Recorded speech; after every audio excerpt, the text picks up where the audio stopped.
The overall goal of this procedure is to discover protein interactions with immobilized bait molecules.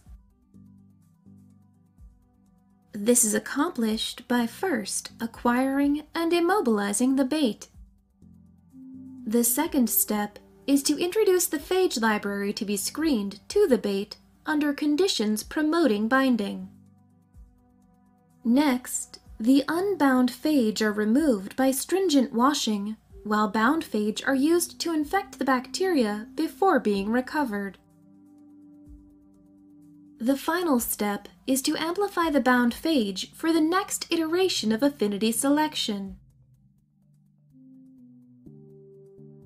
Ultimately, when phage titer plateaus, single plaques are selected and sequenced to show which proteins have the highest affinity for the immobilized ligand under the experimental binding conditions.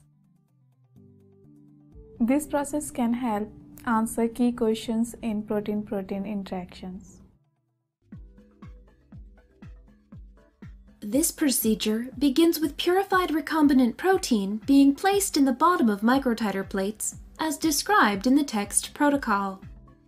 The next step is to inoculate 50 milliliters of Luria bertani medium with 100 micrograms per milliliter of ampicillin in a 250 milliliter Erlenmeyer flask with a single colony that has been previously grown as described in the text protocol.